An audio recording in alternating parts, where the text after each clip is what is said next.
오늘은 우리 기독교 절기 중에 가장 중요한 종려주일이죠. 이제 종려주일의 말씀을 전하려고 하다가 대부분 다 그 말씀 너무너무 잘 아세요.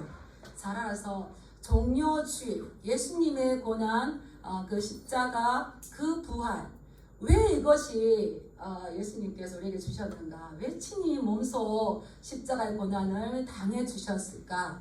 그냥 그걸로 끝난 게 아니죠. 점점점 시간이 흘러서 이제 우리가 앞으로 있을 일들, 하나님의 나라 새로운 새하늘 새 땅에서 시작할 그 날을 가기 위한 어린 양의 혼인잔치, 이 날을 주시기 위하여서 예수님께서 하나님의 아들이지만 인간의 몸을 입고 이 땅에 오시고 십자가를 지시고 고난 당하시고 부활하시고 승천하시고 우리의 온전한 구세주가 되신 줄 믿습니다. 근데 이렇게 하셨는데 우리가 그 혼인잔치에 들어가지 못한다면은 정말 공든탑이 무너지는 거예요. 그런데 우리가 예수 그리스도를 알고 힘들고 어려운 이 한 주간 얼마나 힘드셨습니까? 이 한 주간 얼마나 이 믿음의 선한 싸움을 싸우신다고 얼마나 힘들었습니까? 그러나 우리가 이렇게 할 수 있는 것은 예수 그리스도께서 우리를 기다리고 계시고 그 날이 반드시 오고 있다는 거죠. 그래서 이제 종려주일이지만 왜 종려주일이 왜 예수님께서 어린 나귀 새끼를 타시고 예루살렘성 입성하셨는가? 최종적인 이유와 목적이 무엇인가? 그것은 어린 양의 혼인잔치의 신부로 우리를 초대하기 위함이신 줄 믿습니다. 그래서 우리가 힘든 것을 이겨낼 수 있는 건 그것에 이제 소망이 있다면, 기대가 있다면 이 고난과 이 힘든 것을 소망으로 바꾸고 이겨낼 수가 있는 거죠. 성도들은 이 땅에 살면서 얼마나 고생합니까? 그냥 죄와 타협하고 세상과 타협하면 고난받지 않을 일들도 우리가 예수 그리스도의 신부돼서 묵묵히 지금 이 싸움을 하고 가는 겁니다. 그러한 자들에게 이 땅에서 고난이 당하지만 최종적으로는 우리가 이겨낸 자들에게 상상도 할 수 없는, 생각할 수 없는 그 영화로운 것을 주는 거죠. 그래서 이제 우리가 혼인잔치에 이제 초대받았을 때 얼마나 기쁩니까? 제가 한때는 요즘은 결혼식에 아무도 나를 초대 안 하네 그래 싶어서 남강도에 이렇게 가다 포시즌에 그게 일부러 남의 결혼식에 한번 가본 적이 있어요. 하나님께서 얼마나 이런 혼인잔치 기뻐하시는데 이 땅에서도 이런 소문이 없어가지고 제가 이제 일부러 간 적이 있어요. 그게 초대받았다는 것만 해도 너무 설레이고 너무 기쁜데 이제 예수 그리스도께서 이 땅에 재림하실 때에 우리가 예수님의 신부로 우리가 주인공으로 초대받는다는 겁니다. 그래서 이 영광스러운 일을 할 때에 갈보리 사디에 십자가 지셨으니 이 처량한 것이 아니라 그 겟세마네 동산의 기도를 넘어서 갈보리 언덕의 그 고난을 넘어서 십자가를 넘어서 우리는 예수님께서 부활 승천 이기신 것처럼 그 자리까지 끝까지 따라가야 돼 그리스도의 신부라는 겁니다. 이 끝까지 따라가는 그리스도의 신부 되시길 주님의 이름으로 축복합니다. 그러한 장면이 반드시 있다는 것을 알려주는 말씀이 오늘 이 19장 말씀입니다. 19장은 굉장히 장엄한 장면이에요. 우리가 글로 읽어서 잘 모르겠지만 이 장엄한 장면이 왜 이런 일이 일어났는가? 이제 예수 그리스도의 재림이 오고 있다는 겁니다. 곧 이 혼인잔치가 임박했다는 거죠. 그래서 18장 20절에 보면 이런 말씀이 있습니다. 하늘과 성도들과 사도들과 선지자들아 그로 말미암아 즐거워하라. 하나님이 너희를 위하여서 심판을 행하셨습니다. 말씀을 들은 적이 있습니다. 하나님의 심판은 어디로부터 시작된다 그랬습니까? 계시록 6장에 보면 순교자들이 언제 우리의 원한을 갚아주겠습니까? 우리 하나님의 이 고난받는 성도들의 기도로 하나님의 심판이 시작되어요. 그럴 때 하나님께서 조금만 쉬어라. 그동안 수고했잖아. 조금만 쉬어라. 그 수가 차기까지 조금만 쉬어라. 차면은 내가 심판하겠다. 이 말씀 주죠. 그런데 그 날이 드디어 왔어요. 그런데 이러한 하늘과 성도들과 사도들과 선지자들은 어떤 사람이냐? 우리가 18장 24절 위의 말씀을 한번 읽어보겠습니다. 그들이 어떠한 자들인지 시작. 선지자들과 성도들과 및 땅 위에서 죽임을 당한 모든 자의 피가 그 성중에서 발견되었느니라 하더라. 이 이후에 이 선지자들, 성도들, 이런 사람들은 예수님에 대한 말씀을 지키다가, 예수 그리스도에 대한 사랑을 지키다가 그들은 죽임을 당했다는 겁니다. 근데 그들은 죽임을 당했지만 그것으로 끝나는 게 아니죠. 예수님께서, 우리 잘 아셔야 돼요. 우리가 예수 믿어서 예수님 안에 들어오므로 인해 가지고 우리의 구원이 완성된 건 아니에요. 예수님께서 이 땅에 초림으로 오셨을 때에 하나님의 나라를 가지고 오셨지만 아직 완전하게 이루어진 건 아니에요. 우리가 예수 그리스도 안에 들어왔지만 우리의 구원은 완성된 게 아닙니다. 언제 우리의 구원이 완성될까요? 예수님께서 마지막 이 땅에 재림하실 때에 우리의 구원이 완성된다는 겁니다. 근데 그때까지 성도는 이 땅에서 신앙으로 살아내야 돼요. 그럴 때에 이 죽임을 당하는 어려움들이 있다는 거죠. 그런데 이렇게 죽임을 당하고 피를 흘리는 그러한 일들 후에 그것이 끝이 아니라 하나님께서 그러한 영혼들을 존귀한 자로 부르시고 그들의 믿음을 인정해 주시고 어린 양의 혼인잔치에 초대하셔서 우리가 말로 다 할 수 없는 이 영광스러운 존재로 우리를 만들어 주신다는 겁니다. 그래서 17장, 18장은 큰 성 바벨론이 완전히 멸망해요. 큰 성 바벨론. 요한계시록이 기록될 때는 로마 시대입니다. 로마가 멸망한다 말을 못하는 거죠. 그래서 큰 성 바벨론이 멸망했던 것처럼 이 땅에 지금 로마의 이 황제의 이러한 권한들은 반드시 멸망한다. 오늘날 우리 성도들로 본다면 우리가 부러워하고 있는 이 땅의 모든 하나님의 앞에 합당하지 못한 어떤 세력들, 힘들, 부귀영화는 반드시 멸망한다는 거죠. 근데 우리는 그걸 알고 있지만 세상은 그걸 모르기 때문에 계속 믿는 자들을 여러 가지로 힘들게 하고 있는데 17장에서 큰 성 바벨론은 멸망한 줄 믿습니다. 18장에서 큰 성 바벨론은 멸망했습니다. 이제 19장에서 멸망하고 난 다음에 19장에서는 이제 이렇게 영화로운 모습이 이루어져서 이제 우리는 그리스도와 온전하게 연합을 이루는 날이 오게 되는 거죠. 그런데 19장 1절부터 이렇게 7절까지 보면 찬양이 시작되고 있어요. 찬양이. 요한이 성도들이 죽임을 당하고 이 선지자들이 죽음을 당하고 그 죽음을 당한 이러한 힘든 가운데 있는 이 땅에서 하늘을 보니까 하늘에서는 큰 하늘의 잔치와 이 찬양이 들린다는 겁니다. 우리 1절 한번 읽어볼까요? 시작. 이후에 내가 들으니 하늘에 허다한 무리들의 큰 음성 같은 것이 있으리로되 할렐루야 구원과 영광과 능력이 우리 하나님께 있도다. 땅을 바라보면 성도들이 죽임당하는 멸시당하는 이런 아픈 이런 세상이지만 하늘나라를 보니까 허다한 무리들이 할렐루야 그의 구원과 영광과 능력이 우리 하나님께 있도다 라고 하면서 허다한 무리 천상의 많은 존재들이 하나님을 찬양하고 있어요. 그래서 할렐루야 1절에 보면은 할렐루야가 있습니다. 3절에 보면 뭐가 있습니까? 두 번째로 할렐루야가 있습니다. 4절 끝에 보면 세 번째로 아멘 할렐루야가 있습니다. 6절에 보면은 할렐루야 우리 주. 신약에는 다른 성경에 할렐루야가 나올까요? 안 나올까요? 안 나옵니다. 할렐루야. 하나님을 찬양하자. 찬양하라. 우리 여호와를 찬양하라 이 말이거든요. 찬양하라 이 말이 안 나와요. 시편에는 나오죠. 그런데 안 나오는데 요한계시록에 딱 4번 나옵니다. 딱 4번 나오는데 몇 장이 나올까요? 19장. 지금 오늘 우리가 읽은 이 본문에 나오고 있어요. 그래서 할렐루야 하나님을 찬양하라. 왜 하나님 찬양해야 되는 겁니까? 우리의 구원과 영광과 능력이 우리 하나님께 있는 거예요. 왜 그 구원과 영광과 능력을 찬양해야 됩니까? 2절 보면은 그의 심판은 참되고 의로운지라. 하나님의 심판은 공의로우시고 참되고 의로우신 겁니다. 왜 그렇습니까? 이 땅을 더럽게 한 자. 뒤에 보면 음행으로 땅을 더럽게 한 큰 음녀를 심판하셨어요.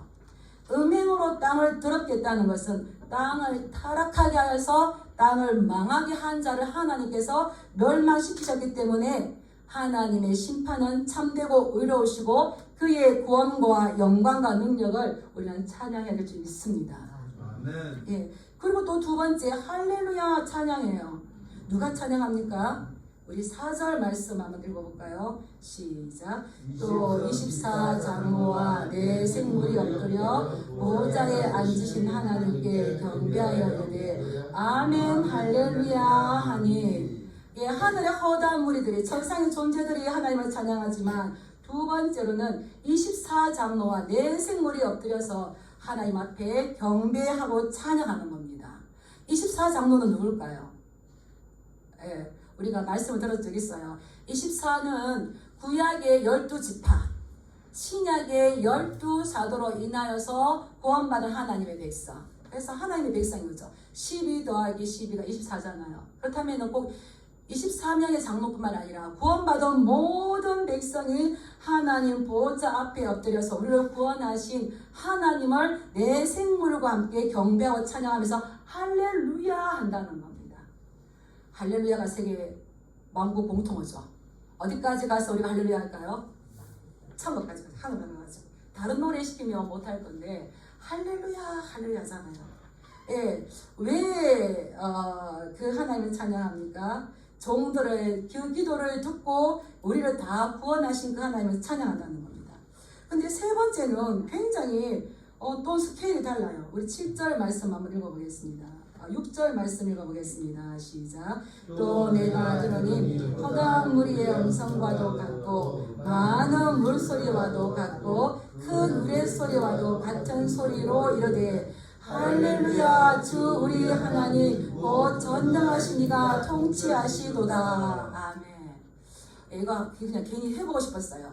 할렐루야 구원과 영광과 능력이 우리 하나님께 있도다. 제가 선포하면 그의 심판은 참되고 이렇게. 또 할렐루야 이렇게 하면은 할렐루야 하면은 하나님의 종들 곧 그를 경외하는 너희들아 작은 자나 큰 자나 다 우리 하나님께 찬송하라. 이렇게. 또 이제 뒤에는 모든 천지 만물 다 찬양합니다. 내가 들으니 허다한 무리의 음성과도 같고 많은 물소리와도 같고 큰 노랫소리와도 같은 소리로 뭐라고 합니까? 다 같이 외쳐보겠습니다. 시작. 할렐루야 주 우리 하나님 곧 전능하신 이가 통치하시도다.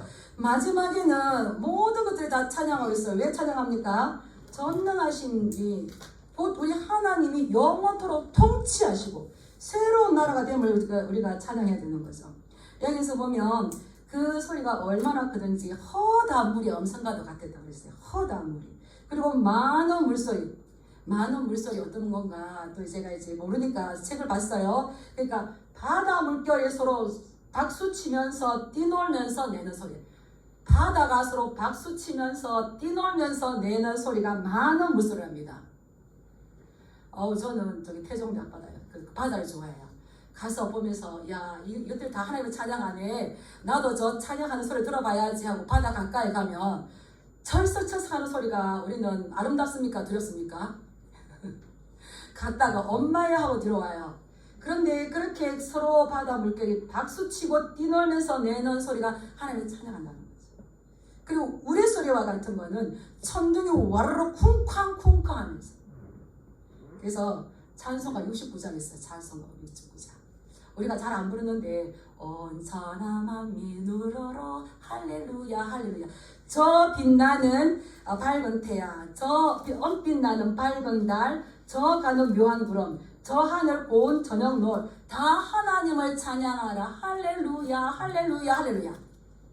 왜 그 찬양을 부르지 못할까요?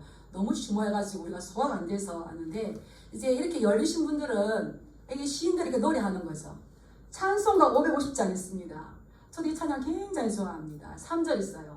보아라 광야에 화초가 피고 말랐던 시냇물 흘러오네. 이 산과 저 산이 마주쳐 올려 주 예수 은총을 노래하네. 그래서 찬송이 하늘에 사무친다는 겁니다. 어떤 날에 우리 예수 그리스도께서 이 땅에 오신 날, 이 땅에 새하늘과 새 땅이 도래하는 날에는 이 모든 것들이 온 천하 만물, 태양과 달과 저녁물과 구름과 모든 바다가 다 손뼉치고 뛰놀면서 하나님의 그 영광을 찬양하는데 왜 하나님을 찬양한다고요? 인간의 죄를 지음으로 인하여서 피조물까지도 지금 이 피조 세계가 구원자가 나타나기를 기다리고 있는데 마침 모셨다는 거죠. 그 찬양하는 주 이유가 우리 주 하나님 곧 전능하신 이가 통치하시도다. 그래서 제가 아침에 찬양을 들었어요. 핸델의 이 메시아 천지창조. 그도 이 본문을 중심으로 했겠다. 그래서 전능의 주가 다스리시네, 통치하시네. 뭡니까? 할렐루야, 할렐루야, 할렐루야, 할렐루야. 우리는 이 할렐루야 찬양을 많이 올려드리시길 축복합니다. 예, 이 전능의 주가 다스리시네. 그래서 제가 다시 우리 집사님도 아시겠지만 막 그냥 할렐루야 할렐루야만 했었는데 이 할렐루야 찬양을 들어보니까 다른 메시지가 없더라고요. 따라하겠습니다. 전능의 주가 다스리시네. 전능의 주가 다스리시네. 세상의 나라는 영원히 그리스도의 나라가 되고 또 주가 길이 다스리시네. 왕의 왕, 또 주의 주, 그분은 왕의 왕이고 모든 만물의 주가 되고요. 아이고 주여. 그냥 음악적으로 그렇게 상상을 했겠지 이랬는데 이 말씀 자꾸 할렐루야 할렐루야 나와서 보니까 같은 메시지더라고요. 하나님께서 주신 좋은 영감을 가지신 분들은 하나님의 그 영원하심을 많이 적으시기 바랍니다. 많이 노래하시기 바랍니다. 그게 뭐냐면 우리 주 하나님 곧 전능하신 이가 통치하신다는 거예요. 우리가 나가서 전해야 될 말이 뭡니까? 반드시 끝이 온다. 우리가 전능하신 주가 통치하는 영원한 나라, 왕의 왕, 주의 주가 다스리시는 그리스도의 나라가 온다는 것을 전해줘야 돼요. 오늘 이번 주 전하셨습니까? 네, 이번 있었는데 말을 못하고 안전하니까 이런 날이 있는지 모르잖아요. 그런데 오늘 장로님께도 하셨지만 지금 이후에가 어떻게 되는지를 몰라요, 그죠? 그냥 막연히 천국 가겠지, 막연인데 이런 것이 아니라 우리 주 하나님 곧 전능하십니다, 통치하십니다. 할렐루야 할렐루야. 그렇기 때문에 우리가 해야 할 건 뭡니까? 7절 읽어보겠습니다. 시작. 우리가 즐거워하고 크게 기뻐하며 그에게 영광을 돌리세. 어린 양의 혼인 계약이 이르렀고 그의 아내가 자신을 준비하였으므로. 이런 날이 분명히 올 때에 우리는 기뻐하고 즐거워해서 이제 우리의 수고와 우리의 눈물과 우리의 고통을 반드시 씻김받을 어린 양의 혼인 잔치에 우리는 참여할 수 있는 이 성도의 길을 가고 있다는 겁니다. 그래서 우리는 기뻐해야 되는 거죠. 그러나 이것을 우리에게 주시기까지 어떤 일들이 이루어졌습니까? 우리는 이러한 일들이 있을 때에 우리는 반드시 우리가 이 십자가를 되돌아봐야 되는 거예요. 십자가. 그냥 이것이 우리에게 주어진 건 아니죠. 우리가 최종적으로 결정할 때 기준이 되는 것은 뭡니까? 십자가인 거죠. 예수 그리스도의 십자가. 우리가 어떤 선택, 집중하게 될 때에 그게 기준이 되는 건 뭡니까? 이 결정의 최종적으로 기준이 되는 것은 우리가 하나님에 대한 십자가, 예수 그리스도의 십자가. 십자가는 하나님께서 우리에게 베풀어 주신 하나님의 사랑인 줄 믿습니다. 이 십자가는 인간에 대한 예수 그리스도의 사랑인 줄 믿습니다. 이 십자가를 바울은 뭐라고 그랬냐면 로마서 5장 8절에 보면 우리가 아직 죄인 되었을 때에 그리스도께서 우리를 위하여 죽으심으로 하나님이 우리에 대한 자기의 사랑을 확정하셨답니다. 우리가 어려울 때도 아니고 우리가 잘 나갈 때가 아니고 우리가 죄인 되었을 때에 그리스도께서 우리를 위하여서 죽어주심으로 하나님은 그 아들을 죽이심으로 우리에 대한 자기의 사랑을 확증해 주셨다는 겁니다. 왜 그렇습니까? 우리 인간은 죄로 인해서 전적으로 타락했어요. 전적으로 타락한 우리 인간들은 자기의 죄의 문제를 해결할 수 있는 능력이 하나도 없이 전적으로 무능한 자입니다.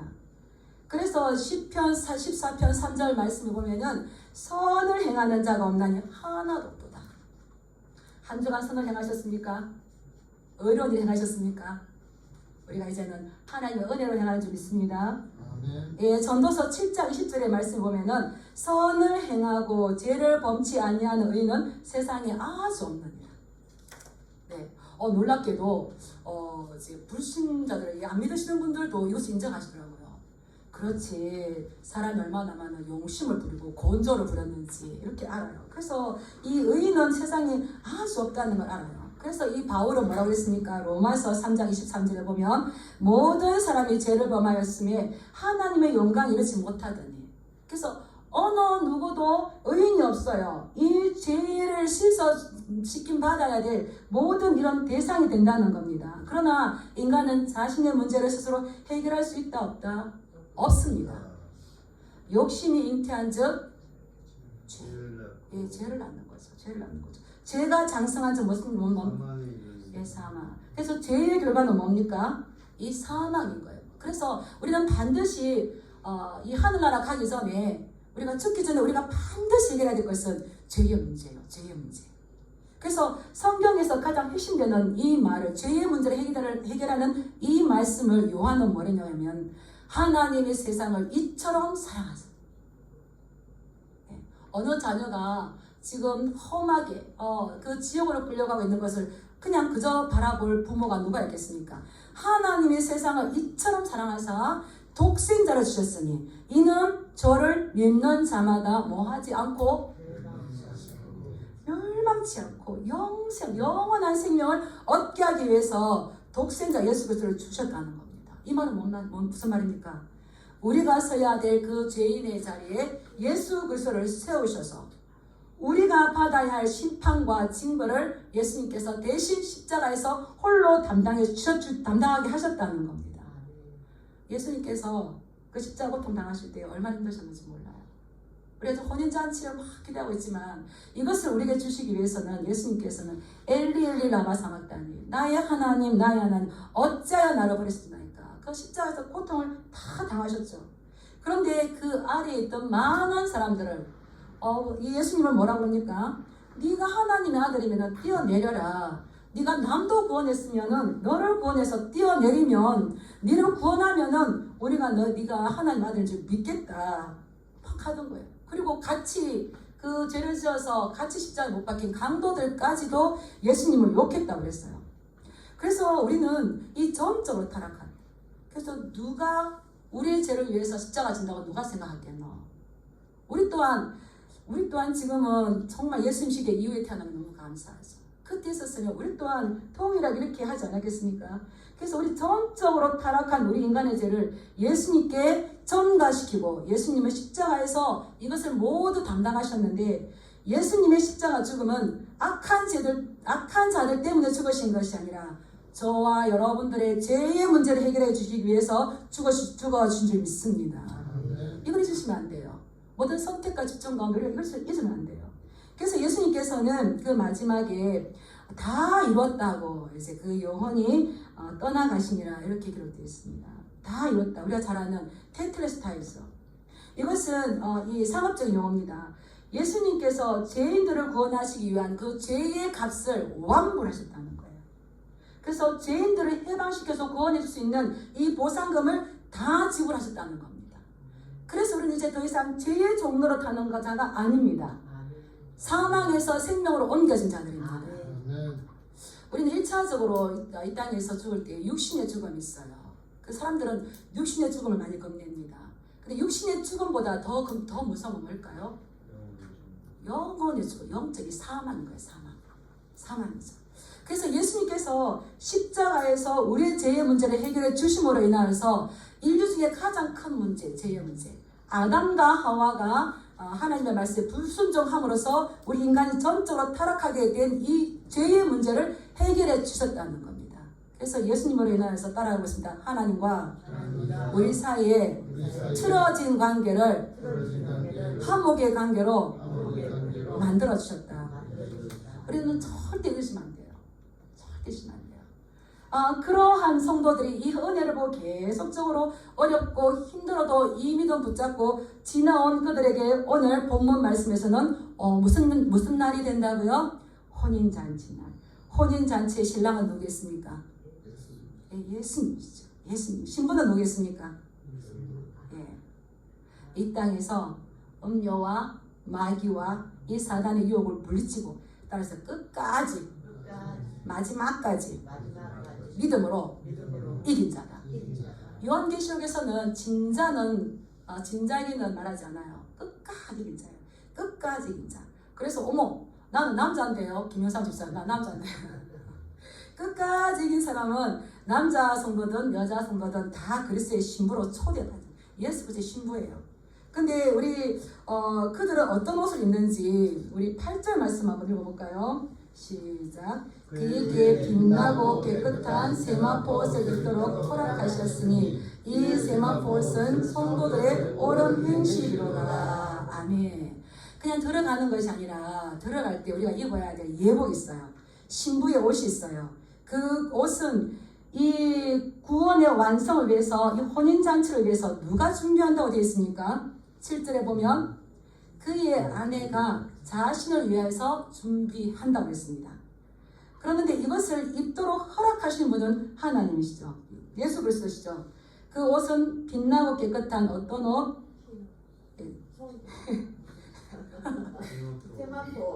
세마포죠. 세마포. 그런데 이것을 세마포에서 입도록 어떻게 하셨다고요?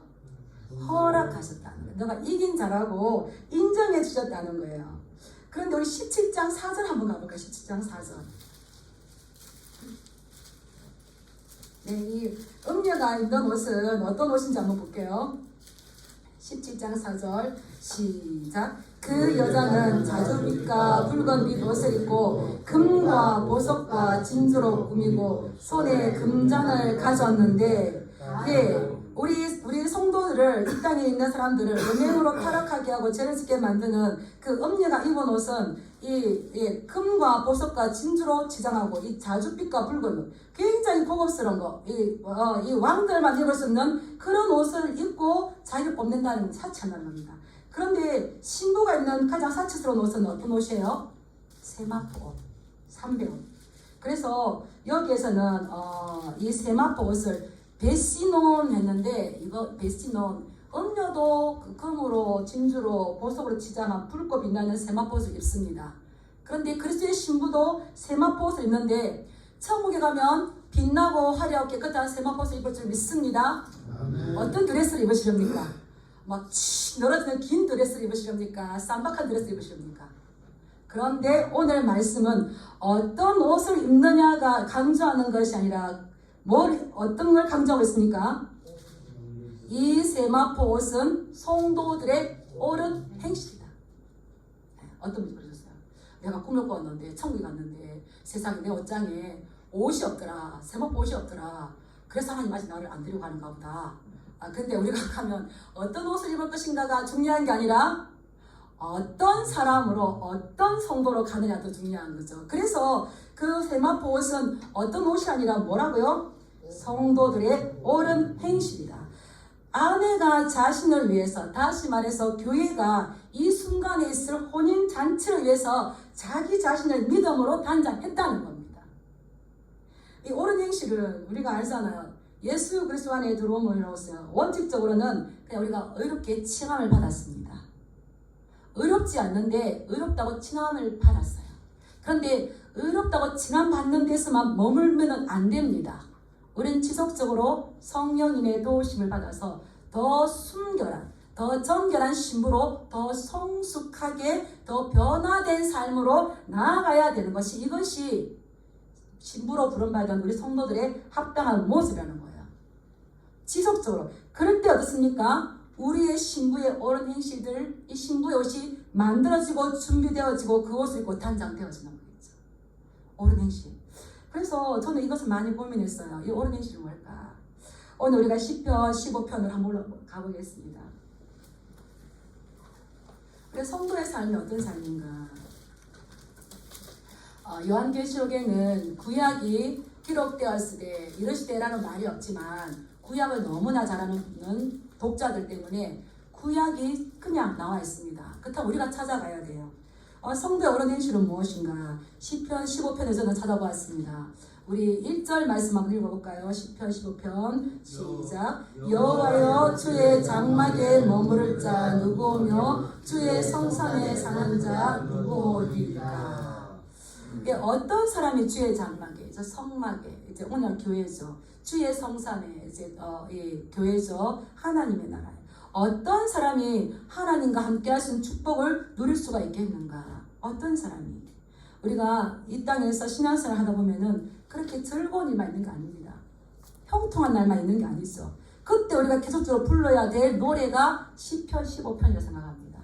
우리 2절부터 4절까지 한번 읽어볼까요? 어떤 사람이 주의 산에 주의 성산에 사는 자가 되었겠습니까? 대답이 나옵니다. 시작. 정직하게 행하며 공의를 실천하며 그의 마음에 진실을 말하며 그의 혀로 남을 허물하지 아니하고 그의 이웃에게 악을 행하지 아니하며 그의 이웃을 비방하지 아니하며 그의 눈은 망령된 자를 멸시하며 여호와를 두려워하는 자들을 존대하며 그의 마음에 서원한 것은 괴로울지라도 변하지 아니하며 5절 이자를 받으려고 돈을 구워주지 아니하며 뇌물을 받고 무지한 자를 해하지 아니하는 자이니 이런 일을 행하는 자는 영원히 흔들리지 아니하리이다. 아멘. 예, 이것은 뭡니까? 우리의 삶들이 하나님 앞에서의 삶이 되었을 때, 근데 우리 인간이 이 삶을 살 수가 있을까요? 못 살아요. 못 살기 때문에 이러한 삶을 사신 분을 보내주셨어요. 그분이 누구십니까? 예수님. 그래서 우리는 이러한 삶을 살 수가 없지만 이러한 삶을 살아주신 그 예수 그리스도, 그분이 나의 죄의 짐을 대신 지시고 십자가에서 이 모든 우리가 앞으로 하나님께 받을 수밖에 없는 심판, 징벌, 이 모든 것을 다 갚아주셨어요. 그래서 우리는 하나님 앞에 나갈 수 있는 건 나는 이렇게 전적으로 타락하고 전적으로 무능한 자이지만 예수님께서 내 죄를 위해서 십자가에서 피 흘려주신 그 피를 힘입고 담대히 오늘도 성수 앞에 나온 줄 믿습니다. 그 예수 그리스도. 그래서 우리는 지속적으로 이제 우리가 해야 할 것은 아내가 자신을 위해서 준비하는 그 신부의 옷, 지속적으로 예수 그리스도를 닮아가려고 할 때에 하나님은 그 성도를 존귀하게 여기시고 귀하게 여기시고 어떻습니까? 그 여호와를 두려워하는 자들을 존대하시며 존귀와 영화로 간을 씌우셔서 예수 그리스도의 신부로 우리를 계속 높여주시는 거죠. 이 날이 우리에게는 최종적으로 있는 겁니다. 그러한 자들만이 하나님의 성산에 어린 양의 잔치에 신부로 초대받을 수 있는 고귀한 존재라는 것을 오늘 우리에게 말씀해주고 있는 것입니다. 요한계시록에서 지속적으로 우리에게 요구하는 우리 신앙의 모습이 있어요. 지금 이렇게까지 오기까지 우리가 덤성덤성 살펴봤지만 가장 대표적인 건 뭡니까? 따라하겠습니다. 끝까지 짐승에게 절하지 말고, 어렵다고 짐승에게 굴복하지 말고, 또 사람이 힘을 가지면 변할까요? 변하지 않을까요? 변합니다. 힘을 가졌다고 변하지 말고, 힘을 가지고 내가 뭔가 되는 듯 하면 뭡니까? 욕심 잉태한 죄를 하고 정욕, 탐욕, 탐심 들어오죠. 그래서 이 교만함이 없어 정도 살 수밖에 없는 거죠. 그런데 그렇게 하지 말고 어떤 상황 가운데서도 짐승에게 절하지 말고 교만하지 말고 이 모든 것이 하나님께서 주신 은혜인 줄 알고 또 어렵고 힘들면은 하나님께서 더 크신 은혜 주실 줄 믿고, 아멘. 믿고 죽기까지 죽도록 충성하는 거. 우리가 언제까지 싸워야 되겠습니까? 죽기까지. 그래서 히브리서 기자가 말했잖아요. 너희가 죄와 싸우기까지는 피 흘리기까지 싸우지 아니한다는 거죠. 이게 굴복하지 말라는 거죠. 그래서 우리가 이 순교자적인 정신, 그래서 요한계시록에서의 이 순교는 피를 흘리고 예수님 때문에 죽은 자도 순교지만 순교자적인 각오를 가지고 살아가는 그들도 하나님께서 순교자로 부른다는 거죠. 이렇게 충성스럽게 하나님을 따라갔던 그 교회가 신부로 지금 단장되어 가는 줄 믿습니다. 이러한 어린 양의 혼인잔치가 있을 때 한편에서는 어떤 잔치가 있느냐 하면 하나님의 심판의 잔치가 있습니다. 우리가 살펴봐야 되겠지만 우리 18절 한번 읽어볼까요? 19장 18절. 네, 17절부터 18절 한번 읽어볼까요?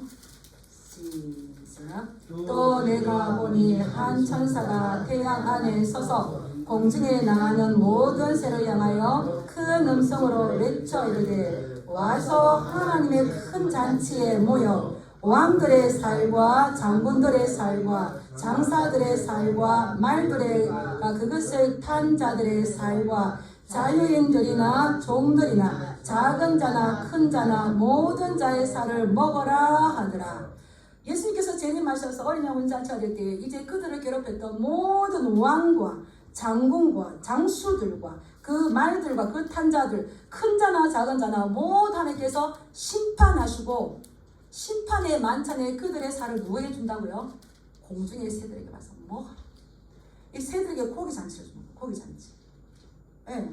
그리고 또 우리 20절, 21절 한번 읽어볼까요? 시작. 짐승이 잡히고 그 앞에서 표적을 행하던 거짓 선지자도 함께 잡혔으니 이는 짐승의 표를 받고 그의 우상에게 경배하던 자들을 표적으로 미혹하던 자라. 이 둘이 산채로 유황불 붙는 못에 던져지고 그 나머지는 말 탄 자 입으로부터 나오는 금의 죽음의 모든 새가 그들의 살로 배에 불리더라.